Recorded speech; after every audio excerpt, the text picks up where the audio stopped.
மறுபெயரும் உண்டு என்று சொன்னேன். என்ன பெயர்? என்ன பெயர் தெரியுமா? ஆஹா. பாஞ்சாலராஜனுக்கும் கோகிலாவதி அம்மையாருக்கும் நீண்ட நாட்களாகவே குழந்தை பாக்கியமே இல்லாமல் இருந்தது. அதனாலே என்ன செய்தார்? வியாசன் உபயாசன் என்கிற 2 முனிவர்களை அழைத்து ஒரு யாக வேள்வியானது செய்தார்கள். அப்படி அந்த யாகத்தினாலாவது நம்மளுக்கு குழந்தை பாக்கியம் கிடைக்குமா அப்படி என்று சொல்லி, அதனாலே வியாசன் உபயாசன் செய்கின்ற யாகத்தின் பலனாகவே முதலாகவே ஒரு ஆண்மகன் பிறந்தார். இரண்டாவது ஒரு பெண்மணி பிறந்தார் இல்லையா? மூன்றாவது ஒரு 60 அடி எக்குவில் பிறந்தது. நான்காவது ஒரு சொல் பிறந்தது. ஆனால் முதலாகவே ஆண்மகன் பிறந்தாரே, யார் தெரியுமா? என்னுடைய அண்ணனாக பஸ்டவன் துஷ்டத்யுமன் முதலாக பிறந்தார். இரண்டாவது இந்த பாஞ்சாலி பிறந்தாள் இல்லையா?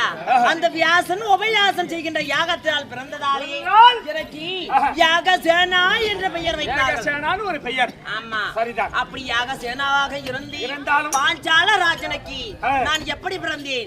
16 வயதுள்ள பருவ பெண்ணாகவே அந்த யாக குண்டத்தில் பிறந்தேன் இல்லையா? அப்படி நினைத்தார் பாஞ்சால ராஜன். தன் மகளாகப்பட்டவர் இப்பொழுது பார்த்தால் 16 வயதுள்ள பருவ பெண்ணாகி விட்டால், கல்யாண வயதிற்கு வந்து விட்டார். அப்படி என்று சொல்லி என்ன செய்தார்?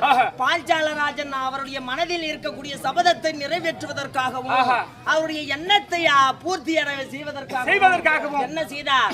இந்த பாஞ்சாலியுடனே பிறந்த 60 அடி எக்குவில்லை சுயமரமாகவே வைத்து அதனாலே தன்னுடைய மகளுக்கு கல்யாணம் வைக்கணும் அப்படி என்று சொல்லி சுயமரம் என்ற பெயரிலே 56 தேசத்திற்கும் நிருபம் எழுதி அனுப்பி வைத்தார். அந்நிருபத்தை கண்டு பாஞ்சால தேசத்திலே 56 தேசத்தில் இருந்த அனைத்து ராஜர்களும் வந்து கலந்து கொண்ட உடனே இந்த பாஞ்சால தேசத்திலே இந்த வளையாத வில்ல வளைத்தவர் யார்? இன்னும் பாஞ்சாலயம் மன்னவர் யார்?